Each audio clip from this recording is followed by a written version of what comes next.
और शायद पुराना बयान निकाले तो याद भी होगा कि हमने कहा था कि 2024 आने वाला है और 24 हमारे लिए अच्छा होता भी नहीं है।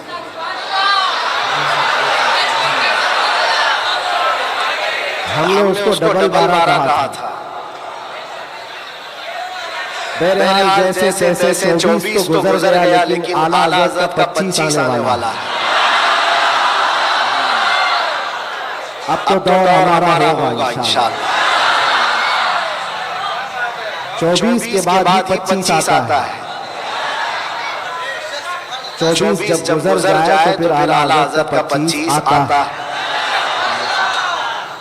मेरे अजीजों, आज का ये दिन फिर हम नए साल के इस्तकबाल के लिए खड़े हैं। वही हुजूम है, बल्कि उससे कई गुना ज्यादा। जिन लोगों को ये लगता है कि इस धार को उंगली दबा करके रोक दिया जाए तो ये मुमकिन नहीं है। कुछ बात तो है कि मिटती नहीं हस्ती हमारी। कुछ बात तो है कि मिटती नहीं हस्ती हमारी। सदियों रहा है दुश्मन दौरे ज़मा हमारा, और ये इकबाल ने हमको बेखौफ किया है, बुज़दिली नहीं सिखाई। और खास तौर पर उलमा इस्लाम और तलबा इस्लाम में मौजूद है। ये कोई नई बात नहीं है जो कुछ हम आज देख रहे हैं। ये हमारी परंपरा चली है और दस्तूर ऐसा ही चला है। बातिल से डरने वाला आसमां नहीं है हम। 100 बार कर चुका है कि इम्तिहान हमारा। तौहीद की अमानत सीनों में है हमारे। आसान नहीं मिटाना नामो निशा हमारा। आसान नहीं मिटाना नामो निशा हमारा।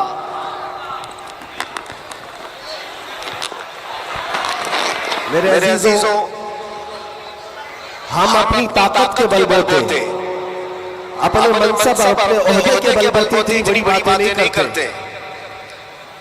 हम जो बात करते हैं वो ईमानी ताकत के बलबूते। इसलिए कि हमें हमारे बुजुर्गों ने सिखाया है। आपकी नॉलेज के लिए मेरे असातिज़ा के बारगाह में याद करूंगा।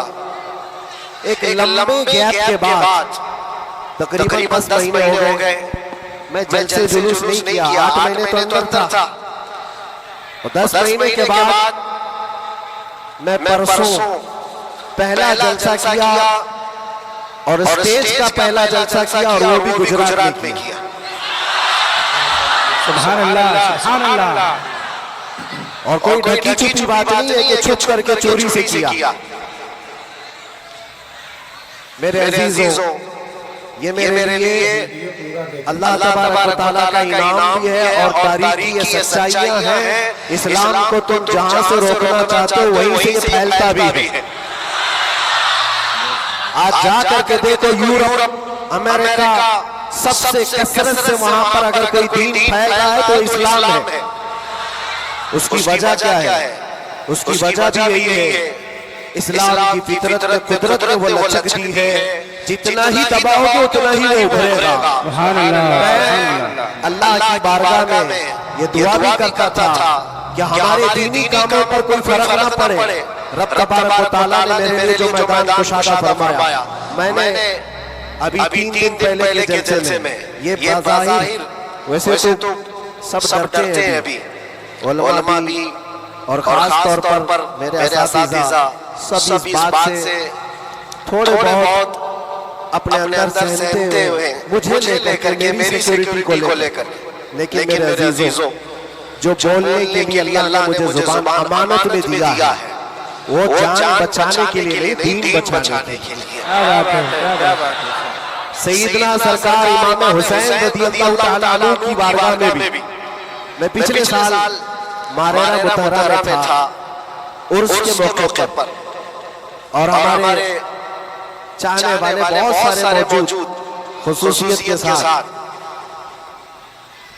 मुक़र्रिर शहीद सैयद अमीन साहब मुझसे कह रहे थे आपको लेकर के हम बहुत ज्यादा खौफजदा रहते हैं, डरते हैं, बहुत ज्यादा डरते हैं कि आपका होना बहुत जरूरी है कौम के लिए, नौजवानों के लिए। उस वक्त मैंने ये बात अर्ज की थी, सैयदना सरकार इमाम हुसैन का उम्मत में होना कितना जरूरी था। उनसे बढ़कर के तो कोई जरूरी था नहीं, बावजूद उसके सैयदना इमाम हुसैन ने अजीमत का रास्ता इख्तियार किया और करबला के मैदान में पहुंच गए। मैं ये बात यहाँ पर छेड़ा इसलिए कि मैंने 3 दिन कबल ये बात भी कही थी, मुझे टॉन्ट मार करके, ताना मार करके कुछ लोगों ने बार बार ये पूछा था, अंदर भी बाहर भी, कि कैसा लगा अंदर का माहौल, वापस आओगे गुजरात, दोबारा आओगे गुजरात। मैं उस वक्त कहा था हम उनकी नस्ल में हैं जो कैसर और किसरा से भी नहीं डरते। क्या बात है, वाह वाह वाह वाह। आपको पता है, आपको पता है अल्लाह तबारक व तआला की ये जमीन, ये रब्बे ज़ुल जलाल की वसी व अरीज़ जमीन, जिसको हमने एक ही जुमले में कहा था, पाए मोरा लंगनीस जमीन खुदा तंग नहीं। अभी तक तो अल्लाह ने मुझे लंगड़ा नहीं किया है, और जब तक पाँव सलामत है हर जमीन पर जाएंगे। और कोई भी गैर कानूनी काम अगर हम कर रहे हो तो डरना चाहिए। देश के खिलाफ, मुल्क के खिलाफ, कानून के खिलाफ किसी गतिविधि में, किसी एक्टिविटी में हम मुलविस हैं तो डर डर करके, सहम करके रहना चाहिए। अल्हम्दुलिल्लाह एक बाल बराबर भी हमारे अंदर डर इसलिए नहीं आया कि हमने कभी कोई खुफिया प्लानिंग नहीं की है। जो बात करनी है वो नामूस मुस्तफा की, वो 4 लोगों में भी कहते हैं और 4000 में भी कहते हैं। पहली अब शुरुआत मैं यहाँ से करता हूँ, इसलिए कि आज अगरचे मैं 4-5 दिन से बीमार, लेकिन इतना मजबूत करंट यहाँ पर मौजूद है। क्या बात है, इतना मजबूत जो पूरे बर्रे सगीर को करंट सप्लाई कर रहा है। और ये करंट का ट्रांसफार्मर ऐसा है कि यहाँ से जो सप्लाई होता है वो सीधे बगदाद से आता है, और यहाँ से जिसकी तार जुड़ी है वो बगदाद से मदीने पहुँचता है, और जिसकी तार कटी है तो फिर वो बेनूर ही रहता। मैं आपको बता रहा हूँ, शुरू के दिन थोड़ी सी बात कहूंगा, उसके बाद मैं अपने मौजू पर आता हूँ। आज से तकरीबन 3 साल गुजर गए होंगे। हमारे मुल्क का माहौल बड़ा ही अजीब हो गया था, जगह जगह गुस्ताखियां आप सबने भी सुनी और दिल महसूस कर रहता था। हालात बड़े पेचीदा होते चले जा रहे थे। उस वक्त एक पाखंडी जो बारगाह मुस्तफा में बार बार भोंकता था, जज्बात हमारे सुन करके बेकाबू हुए थे। हमने कोई मंसूबा बंद या प्लानिंग के तहत नहीं, हमारे जज्बे और वज्द में ये ऐलान किया था कि बहुत हो गए इनके साथ मुनाज़रे करना, डिबेट करना, आओ मैदान में उतरते हैं और देखते हैं तुम भी आग में कूदो, हम भी आग में कूदते।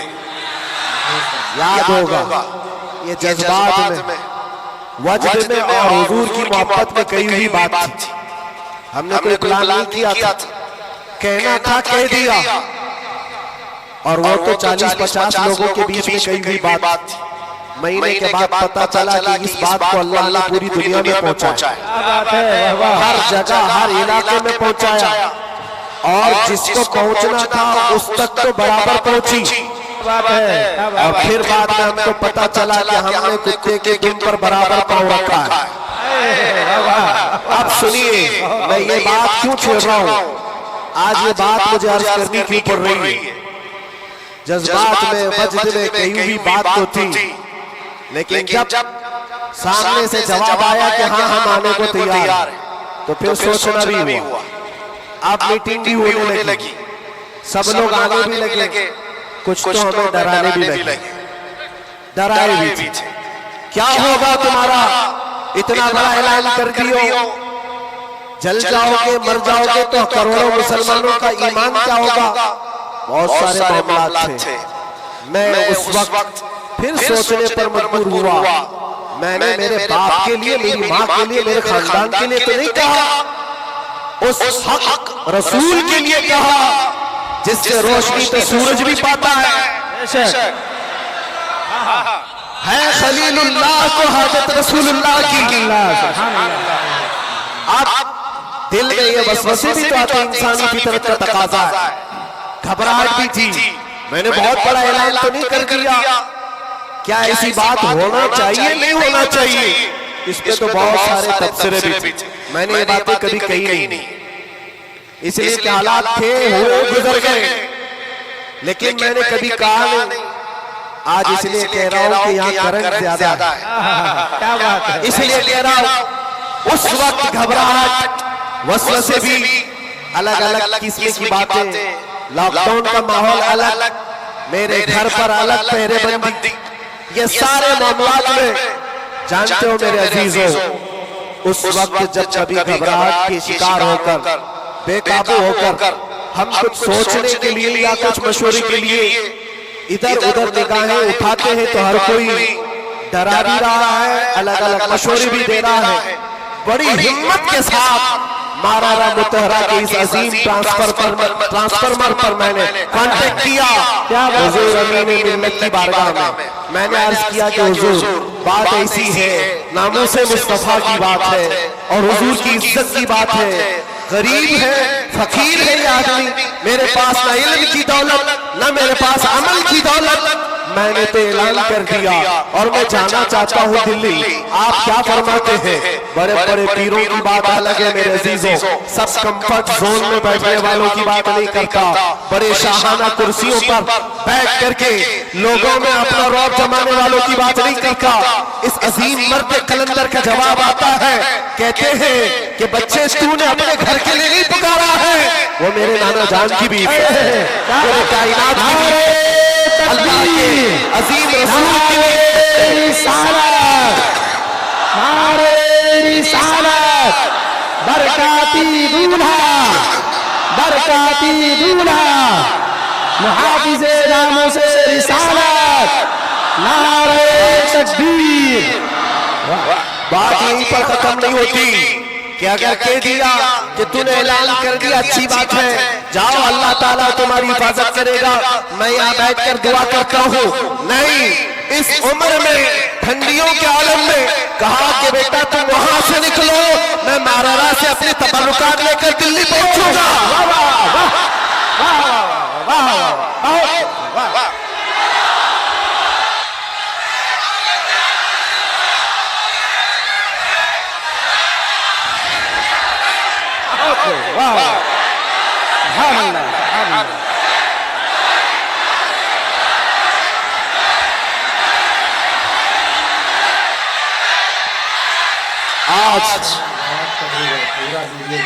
आज ये बात इसीलिए अर्ज कर रहा हूं, कैसे आकाओं का बंदा हो रजा, बोल वाले मेरी सरकारों के।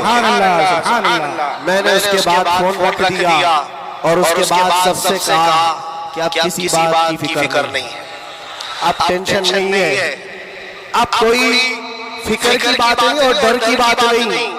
फिर कहां से किस तरह के तबसरे आए मुझे आज वो याद भी नहीं, मुझे वो याद भी नहीं है, लेकिन इतनी बात याद है कि उस वक्त मेरे साथ कोई एक अजीम शख्सियत खड़ी थी, हम तो इंतजार में थे और गए भी थे, लेकिन तारीफ सबको पता है।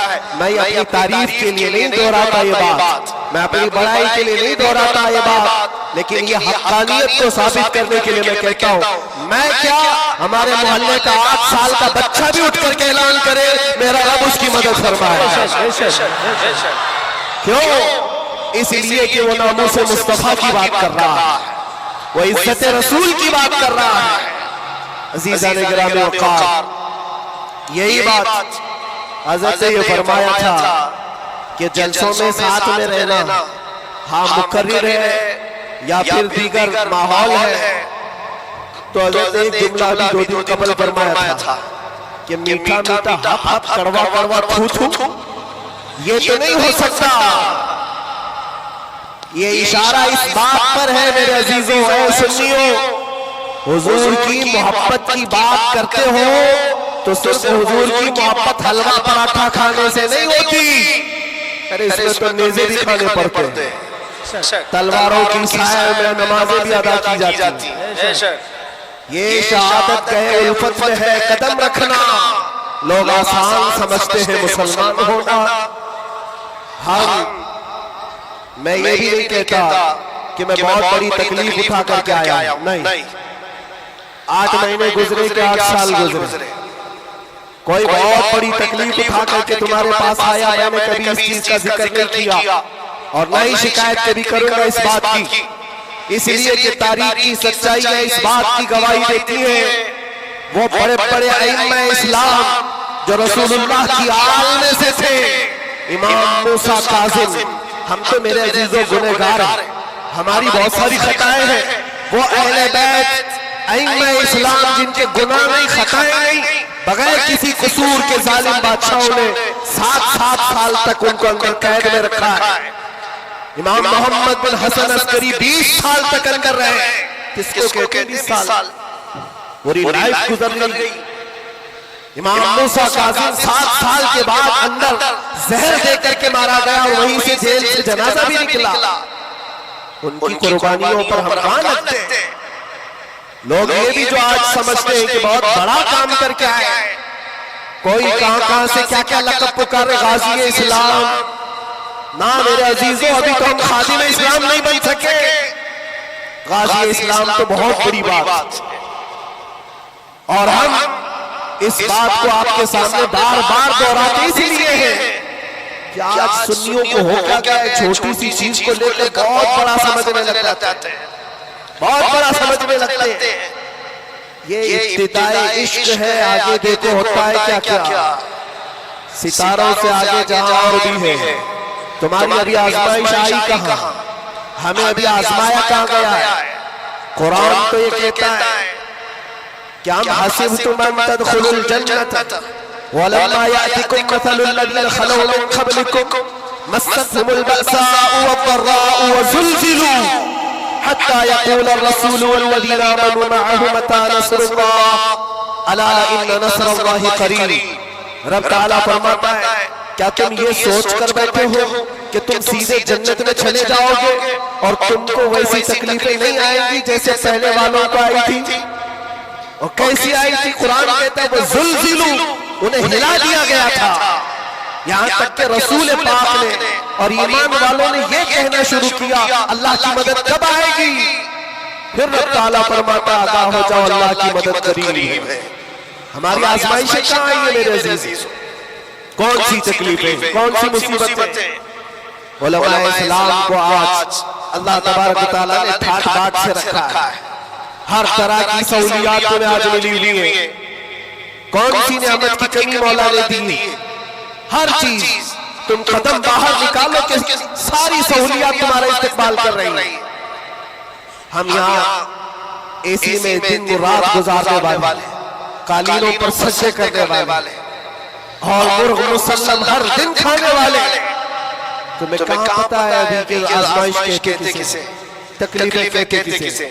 मैंने तो सिर्फ एक चख करके देखा है 8 महीने में, फिर अंदाजा हुआ, चखा है बस, चख करके आए कि 8 महीने पत्थरों पर उन्होंने सुलाया था तो लगता कैसे है? कैसे लगता है? खाना और पानी के लिए जो आज हमारे इर्द गिर्द लोग हाथ धुलाए, रुमाल से पोंछने के लिए हर चीज की खिदमतगार हो, और जब वहां बदतमीज लोग और जालिम लोग लाइन में खड़े करके सूखी रोटियां देते हो तो फिर अंदाजा लगता कैसे? ये छोटी सी चीज हमने चख करके देखा है, वो रोटियां देखी जिससे इंसान का गला कट सकता है। मेरे अजीजों, ये सब बातें इसलिए अर्ज कर रहा हूं कि अभी इम्तिहान बाकी है हमारे। अगर नामों से मुस्तफा की बात करते हो तो फिर इन सब चीजों के लिए तैयार रहो, इन सब चीजों के लिए तैयार रहो। और एक बात मैं बताता हूं, ये बाहर मजमू में बैठ करके बात करना बहुत आसान है, और अंदर तकलीफें सह करके फिर ये बात करो। मेरे अजीजों को कभी कभार घबराहट ऐसी होती थी, कुछ कैदी लोग आकर कहते थे कि सच में अल्लाह है? ऐसे सवाल अल्लाह है सुनता है? और उस वक्त कोई आए तो उनको बताने में भी हमें ऐसा लगता। एक कैदी से मैंने कहा इन्ना मअल उसरि युसरा, हर तकलीफ के बाद आसानी अल्लाह का वादा है। झट से उसने कहा मौलाना 16 साल हो गए, अभी कब आएगी आसानी? हमारे पास क्या जवाब है? ये तकलीफें सह करके फिर आयतों पर यकीन करना ये बहुत बड़े कमाल की बात। या बाहर बैठ करके जो तसल्ली की बातें करे, मेरे अजीजों बहुतों को हमने देखा है, बहुतों को जान भी देंगे, गर्दन भी कटा देंगे, बहुत सारी बातें हैं। इसी से अंदाजा हो जाता है जो सुबह बिस्तर नहीं छोड़ सकता हो क्या गर्दन कटाएगा। जो नमाज के लिए अजान को लब्बैक नहीं कहता, वो जान की बात कहाँ?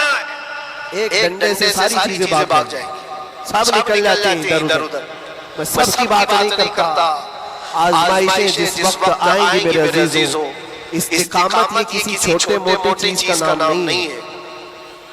अल्लाह ताला फरमाता है इन्नल्लज़ीना क़ालू रब्बुनल्लाह सुम्मा इस्तक़ामू, बेशक वो लोग जिन्होंने कहा हमारा रब अल्लाह है, फिर उस पर जमे रह गए, ततनज़्ज़लु अलैहिमुल मलाइका, उन पर फिर फरिश्ते उतारे जाते हैं, फरिश्ते उतारे जाते हैं। मेरे अजीजों, यहाँ बड़ी बड़ी बातें कहने के लिए मैं नहीं खड़ा, बस इतनी बात कहूंगा कि हालात के तनाजुर में जो आज तुम्हारे लिए सबसे बड़े चैलेंजेस हैं, उसमें तुम्हें खड़े उतरने की जरूरत है। तुम सिर्फ अपने मोहल्ले के नुमाइंदे नहीं हो। ये जो सरों पर टोपियां और दाढ़ियां हैं तुम्हारे चेहरों पर, तुम किसी मस्जिद के ही मुसल्ली नहीं हो, बल्कि पूरी कायनात में अल्लाह ने तुम्हें खैर उम्मत बनाया है। सब इंसानों के लिए तुम रहबर हो, रहनुमा हो। तुम्हारे अखलाक हर कोई आज देख रहा है। तुम एम्बेसडर हो किसके? रसूल पाक के। तुम तर्जुमान हो अखलाक रसूल के। अगर आज तुम नहीं उठोगे और ये अखलाक नहीं दिखाओगे तो इससे सिर्फ तुम्हारे घर का नहीं, पूरे दीन इस्लाम का, आगे आने वाली नस्लों का बहुत बड़ा खसारा, बहुत बड़ा नुकसान। नौजवानों से मैं बार बार ये अपील करता आया हूं, ऐ नौजवानों उठो, उठो, वो घर न हश्र न होगा फिर कभी, दौड़ो के जमाना चाल अपनी चल गया है। और दहर में इसमें मोहम्मद से उजाला कर दो, कुव्वत इश्क से हर पस्त को बाला कर दो। आज तुम्हारे सिर्फ खड़े होने की देर। किस चीज के लिए खड़े होने की देर है? जब जब मैं ऐसी बातें करता हूँ तो हमारे जो रिश्तेदार कलम कापी लेकर बैठे उनको लगता है ये जंग के लिए बुला रहे हैं, अभी तलवार भाले नेज़े की बात कर रहे हैं। मेरे अजीजों, तुम्हारे लिए सबसे बड़ा हथियार इश्क़ मुस्तफ़ा, इश्क़ रसूल है, मोहब्बत मुस्तफ़ा है। और जब वो किसी के अंदर आ जाता है तो फिर उसके अखलाक से वो नजर भी आता है, उसके अखलाक से वो नजर आता है। जाहिल आशिक रसूल नहीं बन सकता। आशिक रसूल इल्म की तरफ बढ़ता है। जाहिल और ऐसा बदअकीदा जो दावा करता हो हुजूर के गुलाम होने का, अगर उसकी जुबान में सच्चाई नहीं है तो वो आशिक रसूल है ही नहीं। अल्लाह के नबी सल्लल्लाहु अलैहि वसल्लम ने फरमाया, मेरे गुलामों में से जितने हैं, अगर कोई मुनाफिक हो तो मुनाफिक के अंदर दो आदतें जमा नहीं हो सकती। हुजूर पाक सल्लल्लाहु अलैहि वसल्लम फरमाते हैं, दो आदतें मुनाफिक के अंदर नहीं आ सकती। वो कौन सी दो आदतें? अच्छे अखलाक। ये अच्छे अखलाक, ये सिर्फ हंस करके मिलना, इसको अच्छे अखलाक नहीं कहते। वो बहुत लंबी इसकी तशरीह है। अच्छे अखलाक मुनाफिक के अंदर नहीं आ सकते। और दूसरी चीज, अल्लाह पर तवक्कुल और रसूल की हर बात पर यकीन, ये मुनाफिक के अंदर नहीं आ सकते। मैं आपसे पूछता हूं, अल्लाह रब्बुल इज्जत की हर बात पर आपको यकीन है? रसूल पाक के हर फरमान पर यकीन है। अगर यकीन है तो जुबान से बोलने की बात क्या है, फिर तुम्हारा अमल कहाँ? इसीलिए सैयदना अबू बकर शिबली रहमतुल्लाह तआला अलैह सिलसिला कादरिया के बड़े बुजुर्ग गौसे पाक के दादा पीरों में आते हैं। आप कहते हैं मेरी जिंदगी का सबसे कठिन सवाल, सबसे मुश्किल सवाल ये है, अगर किसी ने मुझसे पूछ लिया क्या तुम हुजूर पाक सल्लल्लाहु अलैहि वसल्लम से मोहब्बत करते हो, वो कहते हैं मेरे लिए सबसे कठिन सवाल है। अभी मैं पूछूं तो सब हाथ भी उठाएंगे, सब उठा देंगे। हुजूर पाक सल्लल्लाहु अलैहि वसल्लम से मोहब्बत है, यानी सब चिल्ला के बोलेंगे है। लेकिन हज़रत अबू बकर शिबली कहते हैं ये मेरे लिए इसका जवाब सबसे मुश्किल है। कहा इसमें क्या मुश्किल है? आप फरमाते अगर ना कह दिया तो ईमान चला जाएगा, अगर ना कह दिया तो ईमान चला जाएगा, और अगर हाँ कहूं तो मेरे अमाल उसके मुताबिक नहीं, झूठा पड़ जाता हूं, दिल मलामत करेगा।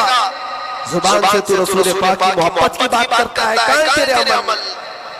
अज़ीज़ान गिरामी वक़ार, ये दो आदतें मेरे आका फरमाते हैं मुनाफिक के अंदर नहीं आ सकती।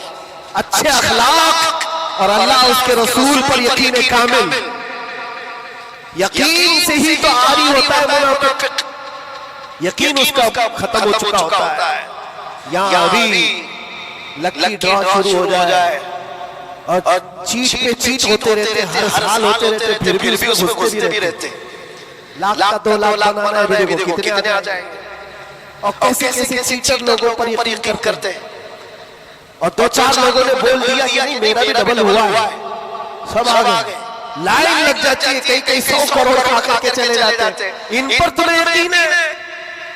और मुस्तफा करीम सल्लल्लाहु तआला अलैहि वसल्लम ने फरमाया तुम सुबह अपनी नींद को छोड़कर, बिस्तर पर छोड़कर अपने घर से वजू करके मस्जिद की तरफ निकल कर आए, 2 रकात नमाज अदा कर लिया।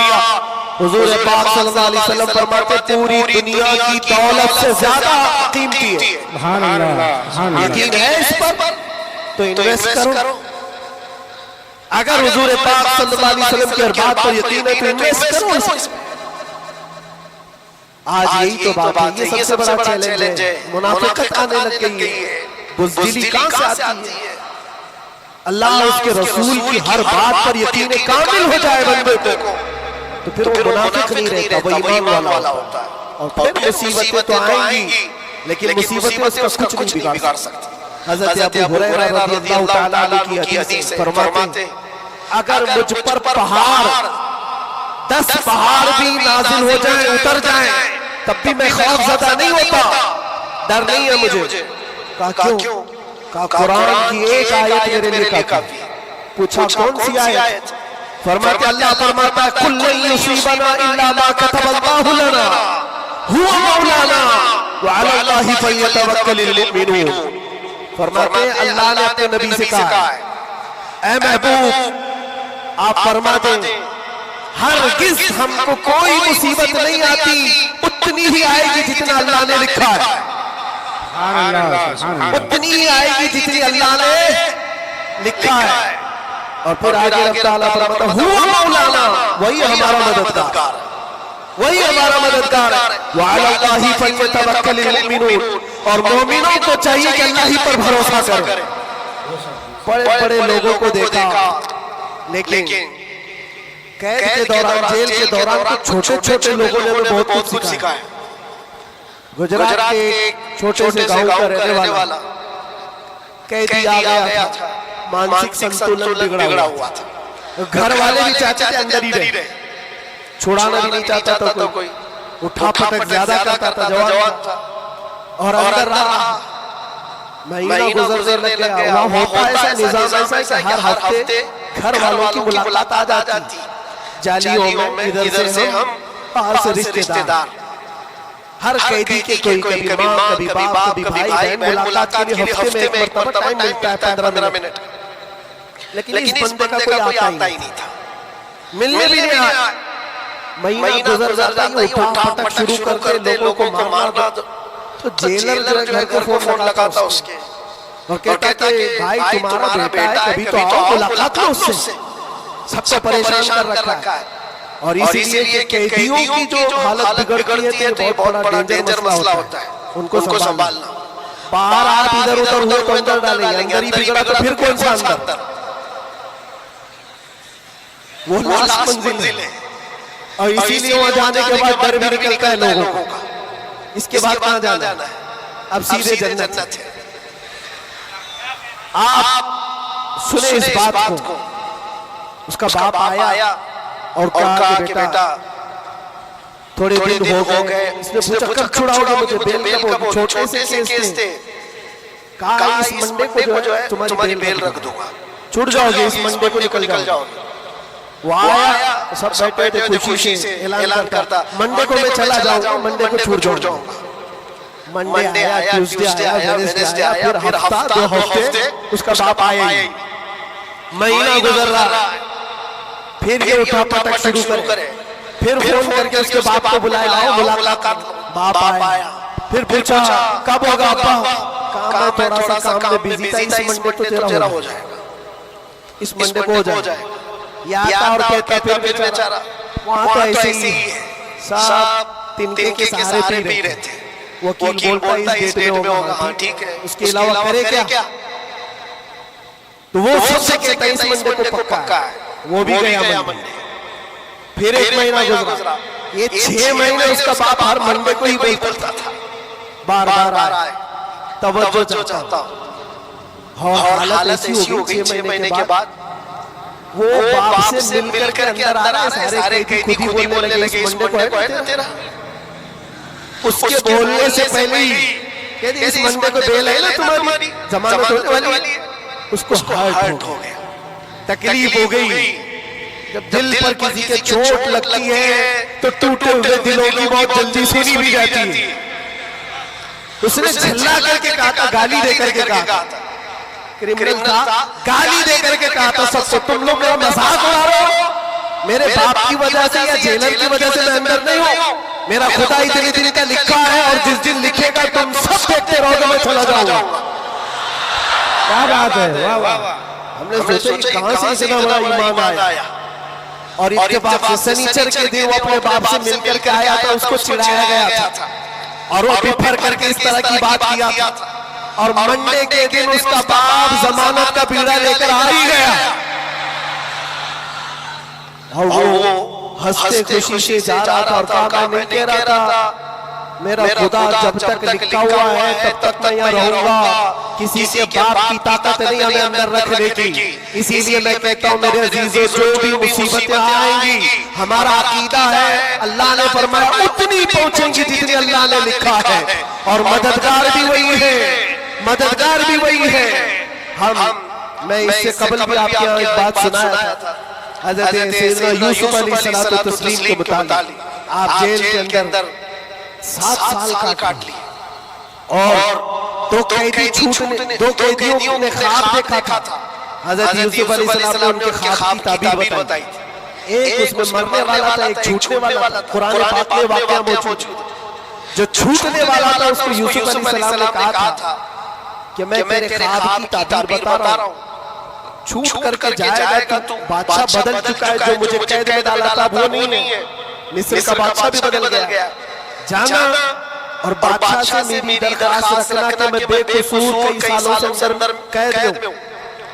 ये कैदी अपने ख्वाब की ताबीर के मुताबिक ही, उसने ख्वाब देखा था, उसकी ताबीर के मुताबिक छूट गया और जेल से छूटने वाला सब भूल भी जाता है, पलट के दरवाजा भी नहीं देखता, कौन है क्या है सब भूल जाता है। और वो भी गया बेचारा, सब भूल गया। और बादशाह के सिपाहियों में, मुसाहिबीन में, खास लोगों में शामिल हो गए। लेकिन उसको वो बात याद नहीं यूसुफ अलैहिस्सलाम ने क्या कहा था। यूसुफ अलैहिस्सलाम की जो दरखास्त थी बादशाह के पास, वो भूल गया। और बाद रिवायतों में फिर 7 साल गुजर गए बिना किसी गलती और कसूर के। यूसुफ अलैहिस्सलातु तस्लीम एक दिन अल्लाह की बारगाह में रो पड़े, कहा मालिकुल मुल्क या ज़ल जलाली वल इकराम, तेरा ये बंदा बेकसूर कब तक ये दरवाजों के अंदर कैद रहेगा? क्या मेरे लिए दरवाजे अब खुलेंगे नहीं?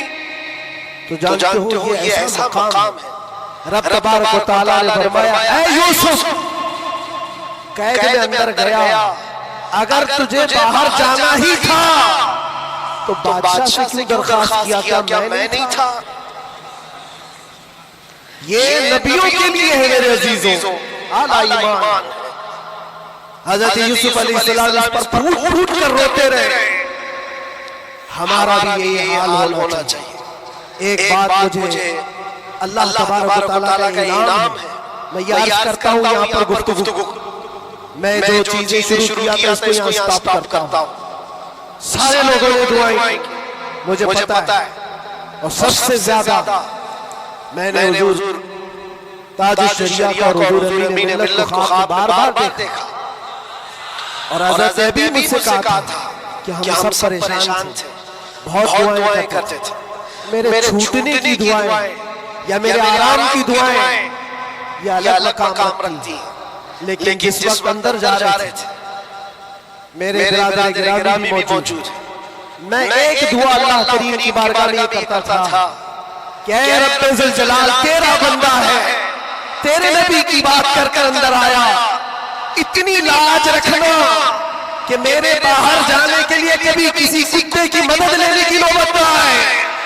क्या बात है, वाह वाह वाह। किसी जालिम की मदद लेने की नौबत न आए, और रब तबारक व तआला ने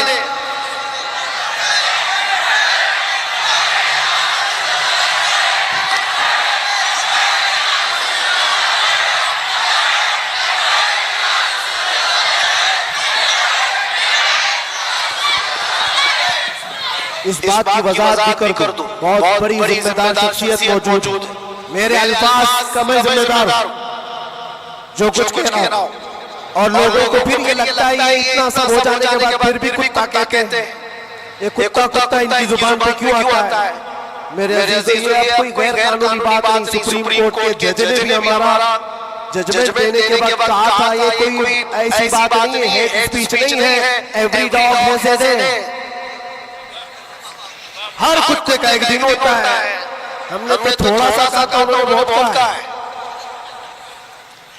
तो ये जो भी मैं कहूंगा आप सुप्रीम कोर्ट के एतबार से कहूंगा, और फिर मैं अभी तक तो कभी वो शेर को दोहराया नहीं, क्योंकि मैंने देखा है 5 साल के 6 साल के बच्चे सामने खड़े होकर के वही दोहरा रहे हैं। बल्कि मैंने तो ये भी देखा अंदर कैदियों को जब बहुत ज्यादा तकलीफ देता था कोई, तो कहता था वही बात। आज वक्त है तुम्हारा, हर जगह पर खाना सही नहीं मिल रहा है तो भी वो कैदी ही पुकार कर कहते थे आज वक्त है, आज वक्त है। मेरे अजीजों, जितना ही तुम दबाओगे उतना ही वो उभरेगा। या हम अपनी तारीफ के लिए, अपने घर के लिए नहीं बोलते, हमने कभी किसी कम्युनिटी को, किसी खास धर्म को या किसी खास मजहब को निशाना बनाकर कभी नहीं बोला। हाँ, मेरा ये मिशन है कि जो हुजूर पाक सल्लल्लाहु तआला अलैहि वसल्लम की इज्जत के लिए उंगलियां उठाएगा तो हम उसका जवाब देते रहेंगे। और अगर एक आदमी करता है तो एक का जवाब, 10 करते हैं तो 10 का जवाब। इसका मतलब ये नहीं होता कि हम पूरी कम्युनिटी को बोल रहे हैं, पूरे मजहब को बोल रहे हैं, किसी कौम को बोल रहे हैं। ये तो फैलाई गई बात है। बहरहाल वक्त आने के बाद सब समझ में आ जाएगी। आज जिस चीज के लिए कॉन्फ्रेंस रखी गई, तालीमी बेदारी कॉन्फ्रेंस, मेरे अजीजों, ये इतनी बड़ी वक्त की जरूरत, मैं आपको क्या बताऊं, इस्लाम शुरू ही हुआ है इकरा कहते हुए। सबसे पहली आयत मेरे नबी पाक पर जो उतरी वो क्या है? मुसलमानों, इतनी तो बात याद है, इकरा बिस्मि रब्बिकल लज़ी खलक। कुरान की सबसे पहली आयत क्या है? बिस्मिल्लाह खानी कराई गई कि नहीं कराई गई? तो पढ़े हो ना, तो पढ़ो, इकरा बिस्मि रब्बिकल लज़ी खलक। इकरा का मतलब होता है ऐ महबूब पढ़ो, ऐ रसूल पढ़ो। देखो कुरान पाक में बहुत जगह पर अल्लाह ने कुल भी कहो, लेकिन जब सबसे पहली आयत आई तो उसमें कहा कुल नहीं, इकरा पढ़ो अपने रब के नाम से। और एक बुजुर्ग ने बहुत अच्छी बात कही, ये उससे कहा जाता है पढ़ो। जिब्राइल अमीन आए हुजूर पाक सल्लल्लाहु अलैहि वसल्लम से कहने लगे इकरा बिस्मि रब्बिकल लज़ी खलक। 3 बार तो हुजूर ने नहीं पढ़ा था, सिर्फ वो इकरा इकरा कह रहे थे। चौथी बार जिब्राइल ने कहा इकरा बिस्मि रब्बिकल लज़ी खलक, पढ़ो अपने उस रब के नाम से जिसने पैदा किया। नबी पाक ने पढ़ा, और इकरा उसको कहा जाता है जो पहले से पढ़ा हुआ। नए आदमी को पढ़ाने के लिए कहेंगे कहो जैसे मैं कह रहा हूं, जैसे मैं कह रहा हूं ऐसे कहो। और भी एक बात जो हुजूर पाक सल्लल्लाहु अलैहि वसल्लम के मुतालिक बहुत सारी बातें मुस्तशरिकीन ने जो फैलाई वो उम्मी थे। उम्मी का माना कुछ ना हंजार लोग अनपढ़ करते हैं कि इनके रसूल अनपढ़ थे, अनपढ़ नहीं। उम्मी कहते हैं जो किसी से नहीं पढ़ा हुआ हो, उसका उस्ताद नहीं लेकिन वो सबका उस्ताद है। अब एक बात तो मुझे बताओ, कुरान कहता है अर्रहमान अल्लमल कुरान खलकल इंसान, 3 आयतें। अर्रहमान रहमान अल्लाह रब्बुल इज्जत, अल्लमल कुरान उसने कुरान सिखाया। तीसरे नंबर पर खलकल इंसान, उसने इंसान को बनाया। मुझे एक बात बताओ, रहमान दूसरे नंबर पर आए थे, उसने कुरान सिखाया। तीसरे नंबर पर आए थे, उसने इंसान को पैदा किया। इंसान को पैदा किया तीसरे नंबर पर, कुरान सिखाया ये पहले दूसरे नंबर पर। जब इंसान बाद में पैदा हुआ है तो कुरान सिखाया किसको? अर्रहमान अल्लमल कुरान, वो रहमान है जिसने कुरान सिखाया फिर इंसान बनाया। मुफस्सिरीन फरमाते हैं ये जो इंसान पैदा किया इससे मुराद आदम अलैहिस्सलाम है, और कुरान सिखाया इससे मुराद मोहम्मद रसूलुल्लाह। सुभान अल्लाह। और रब तबारक व तआला ने अपने नबी को उस वक्त इल्म दिया है जब अभी आदम को पैदा भी नहीं किया। मुअल्लिम कायनात की उम्मत हो मेरे अज़ीज़ों, मुअल्लिम कायनात की तुम उम्मत हो, और जाहिल रहना तुम्हें ज़ेब देता है। उस रसूल पाक की उम्मत हो जिसने पूरी कायनात को इल्म का इनकलाब दिया है, इल्म का इनकलाब। जब हुजूर पाक सल्लल्लाहु अलैहि वसल्लम मदीने तैयबा तशरीफ लाए थे, 6 लोगों को सिर्फ लिखना आता था। कलम पकड़ना कितने लोगों को आता था? 6 लोग। 10 साल का अरसा गुजरा हुजूर पाक सल्लल्लाहु अलैहि वसल्लम की वफात के बाद 80,000 लोगों के हाथों में कलम था। सुभान अल्लाह, सुभान अल्लाह। ये इनकलाब जिंदगी भर का कोई टीचर भी नहीं करता। वो रसूल पाक सल्लल्लाहु अलैहि वसल्लम ने इल्म का अजीम इनकलाब पैदा किया था। और उस रसूल की उम्मत अगर जाहिल हो कैसे ज़ेब देता है? इसीलिए मैंने देखा है बहुत सारी जगहों पर बड़ी बड़ी तहरीकें चलती, लेकिन रसूल पाक सल्लल्लाहु अलैहि वसल्लम का सच्चा जानशीन, उनकी आल और औलाद का ये सच्चा जानशीन मारारा मुतहरा का और खानवादे बरकात का चश्म चिराग ऐलान करता है आधी रोटी खाएंगे और बच्चों को। सुभान अल्लाह। ये सिर्फ मारारा का ऐलान नहीं, रसूल पाक का मिशन है। ये इनकलाब है जो नबी पाक सल्लल्लाहु अलैहि वसल्लम का लाया हुआ। अगर तुम जाहिल रहोगे, बेनूर रहोगे, जाहिल आदमी हलाल और हराम में तमीज नहीं कर सकता। जाहिल को कुफ्र और ईमान पता नहीं, जाहिल कब गुमराह होगा उसे खुद पता नहीं चलता। इसलिए मेरे अजीजों, इल्म के बगैर इस्लाम भी नहीं, इल्म के बगैर इस्लाम नहीं। आपको पता है दौरे जिहालत कहा जाता है इस्लाम से पहले वाले दौर, और दौरे इस्लाम इस्लाम के बाद। इस्लाम और जिहालत तो अपोजिट चीजें। ये कभी एक जगह आ नहीं सकती। आज उम्मत के अंदर हम देख रहे हैं कुछ लोगों को मैंने देखा अंदर, जिनसे पूछा गया पहला कलमा क्या है तो आए टाइम कर रहे नहीं पता। तुम्हारे नबी कौन ये भी नहीं पता। हम तो इस खुशफहमी में चल रहे हैं, जुम्मा में भीड़ है, जलसों में भीड़ है, सबकी टोपी है, सबको आता होगा। खंगालो तो कलमा भी नहीं आ रहा है। यूं ही ये मुसीबतें नहीं आ रही है मेरे अजीज, यूं ही हमको डराया और धमकाया नहीं जा रहा है। तुम्हारे अंदर इल्म की दौलत हो तो तुम अपने रब तबारक व तआला की जात पर यकीन कामिल के साथ जियो। आज दुलमुल यकीन के साथ जो जीते वो जहालत की वजह, जहालत है। और जो जिस तरह हाँकना चाहे आज हाँक रहा है तुम्हें। इल्म की तरफ आओ, इल्म की तरफ। हर बच्चे को आज पढ़ा लिखा हुआ होना जरूरी, हर बच्चे को। और जब हम इल्म की बात करते हैं तो कुछ लोगों को ये लगता है मौलाना सिर्फ मदरसों में ले जाने की बात करते हैं, मदरसों में ले जाने की बात करते हैं। इल्म सिर्फ मदरसों की बात नहीं है। इल्म को जो फर्क किया गया है ना, ये दीनी इल्म है, ये दुनियावी इल्म है। अभी आपसे मैं पूछूं दीनी इल्म क्या है, दुनियावी इल्म क्या है? आप यही कहेंगे कुरान, हदीस, फिक़ह, ये सारे दीनी इल्म है। साइंस, ज्योग्राफी, फिजिक्स, केमिस्ट्री, ये दुनियावी इल्म। ये गलत सोच है, गलत कॉन्सेप्ट है। दीनी और दुनियावी इल्म इस तरह से फर्क नहीं किए जाते। अगर आप कुरान का इल्म, हदीस का इल्म, फिक़ह का इल्म पैसा कमाने के लिए हासिल कर रहे हैं तो ये दुनियावी इल्म है, वो दीनी इल्म नहीं। मदरसों में भी वो दीनी इल्म नहीं। और साइंस पढ़ते हो, ज्योग्राफी पढ़ते हो, केमिस्ट्री पढ़ते हो अल्लाह को पहचानने के लिए, तो ये दीनी इल्म है, ये दीनी इल्म है। तुम्हारी सोच से ही दीनी और दुनियावी का फर्क होता है, ना कि डिपार्टमेंट और शोबे से फर्क होता है। इसलिए जो बच्चे कॉलेज में, यूनिवर्सिटीज में, वो अपना कंटिन्यू करें, बढ़े आगे। तुम जिस फील्ड में जाना चाहते हो, मेडिकल में, इंजीनियरिंग में, लॉ में, जिस चीज में भी जाना चाहते हो, नीयत सिर्फ ये हो जो कुरान ने फरमाया, इक़रा बिस्मि रब्बिकल्लज़ी खलक़। पढ़ो वही जो तुम्हारे रब के नाम से।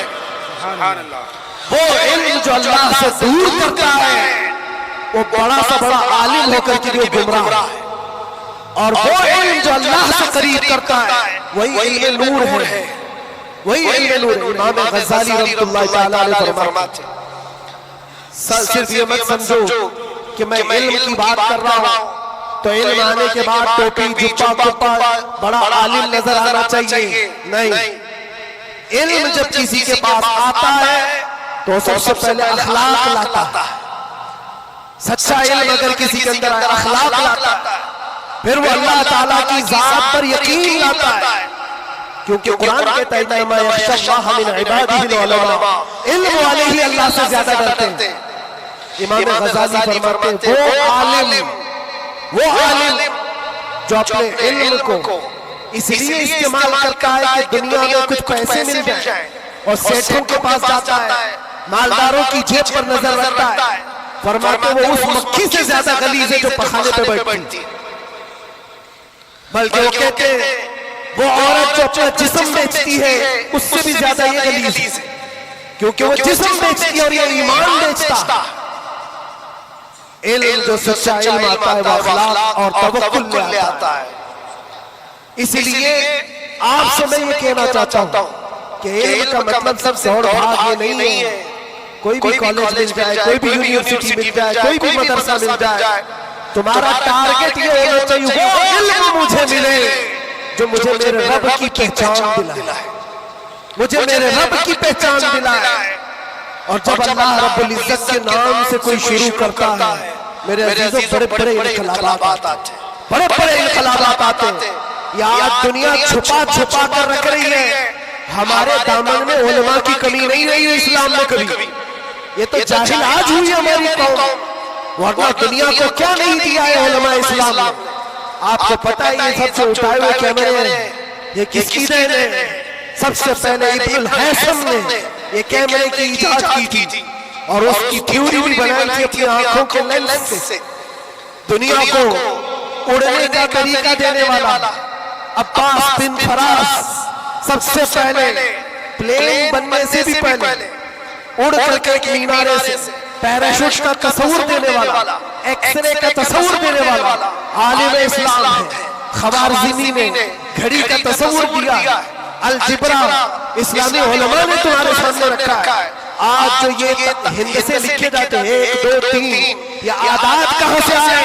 इस्लामी उलमा ने इसको इजाद की। इजादात की एक लंबी फहरिस्त है।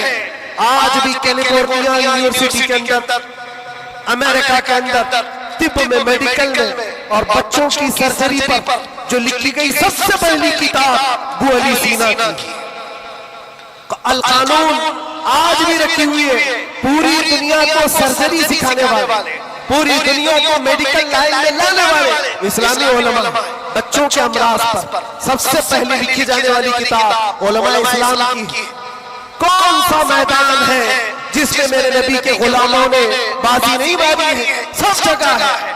बस बात आकर के यहाँ रुकती है जिसको इकबाल ने क्या सच्चे अल्फाज में कहा है, उनके जो हम गुलाम थे खल्क के पेशवा रहे। खुलासा यही है, उनके जो हम गुलाम थे खल्क के पेशवा रहे, उनसे फिरे जहां फिरा फिराई कभी वकार। ये डोर जो कटी है तुम्हारी या धीमी हुई है, यहाँ से इज्जतों में कमी आई। पढ़ना लिखना तुमने बंद कर दिया, ना इधर के ना उधर के। मेरे अजीजों ने मदरसों का इल्म रह गया, ना स्कूल कॉलेज का इल्म रह गया। ये तो इस्लाम का तकाजा नहीं है, इस्लाम नहीं चाहता है।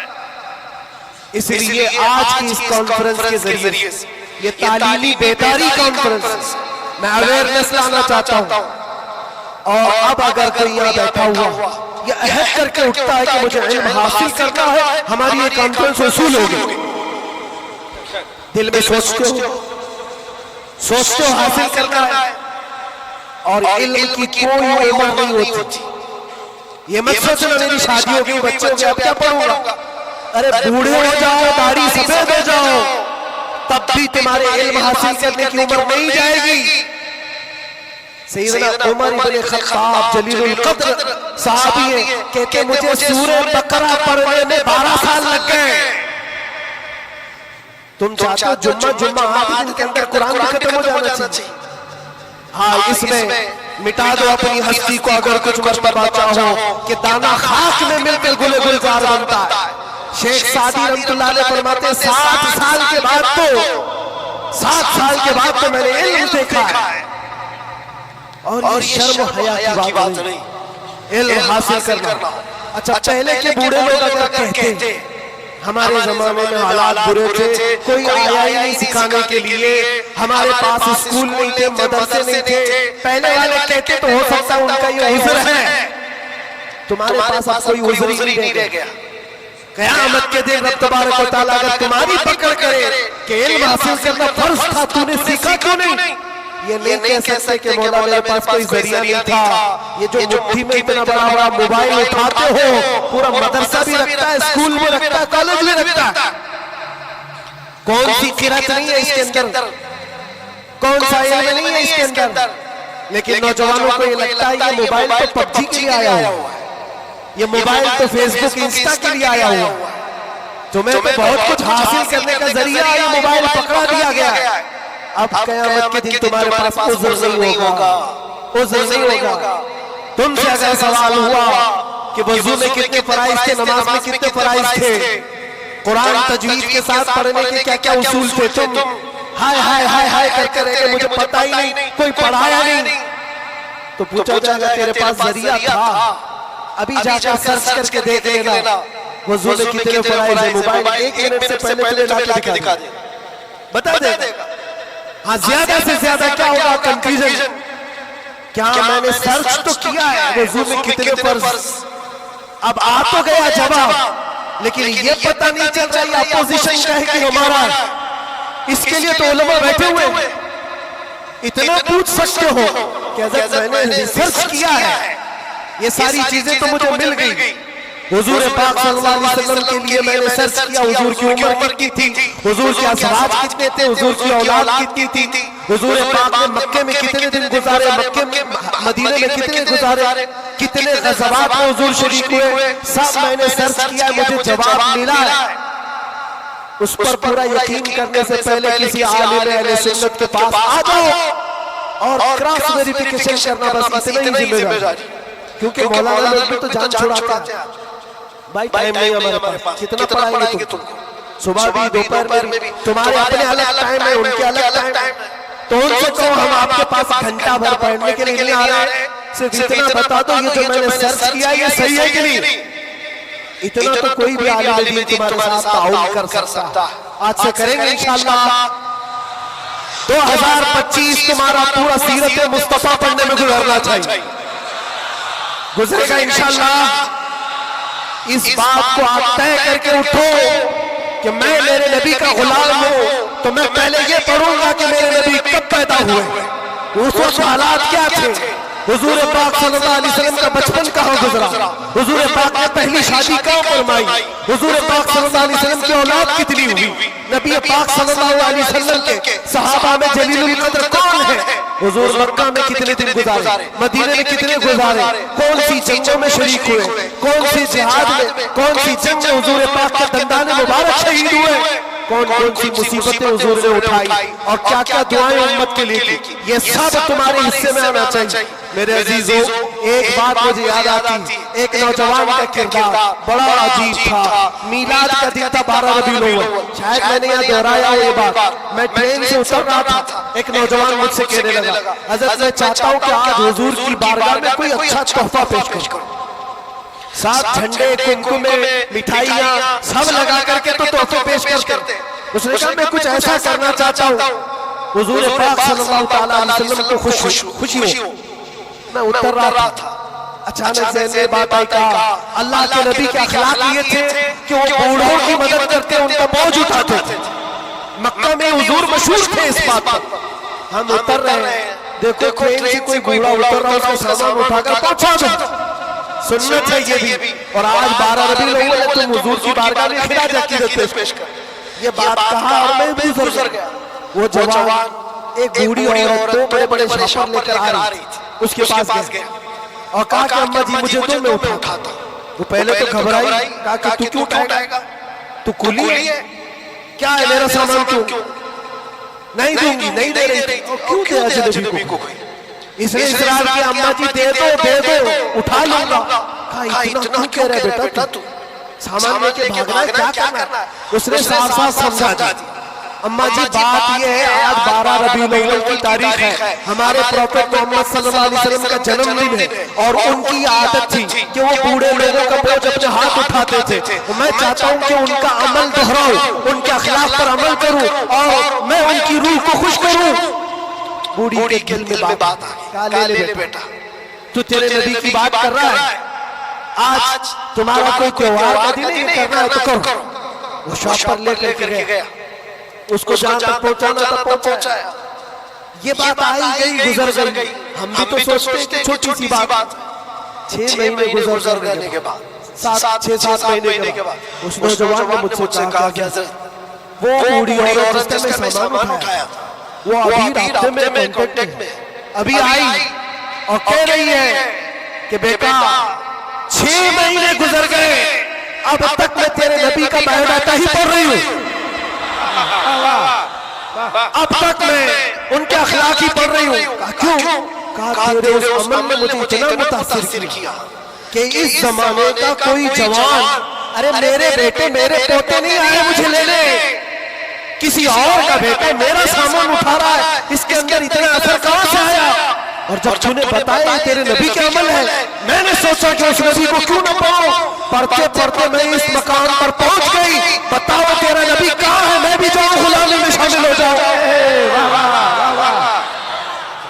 तुम्हारे अखलाक से इनकलाब आ सकता है, तुम्हारी आदत से इनकलाब आ सकता है, लेकिन जब तुम खुद सीरत नहीं पढ़ना चाहते तो दुनिया तो फिर यही ताने देगी कि आतंकवादी, ये दहशतगर्द, इनके मुंह पर थप्पड़ मारने का तरीका यही है। हम तुम्हारी सर्टिफिकेट के मोहताज नहीं है, हम तुम्हारे बोले जाने से कुछ भी परवाह नहीं करते, तुम्हें अपने नबी के अखलाक करके दिखाना है, नफरत नहीं। हुजूर पाक सल्लल्लाहु अलैहि वसल्लम से अगर मोहब्बत है तो उठो और इल्म को आम करो, और हुजूर की सीरत पढ़ने के बाद तुम्हारा दिल कुशादा हो जाएगा, ज़हन वसी हो जाएगा, सोचने की ताकत बढ़ जाएगी।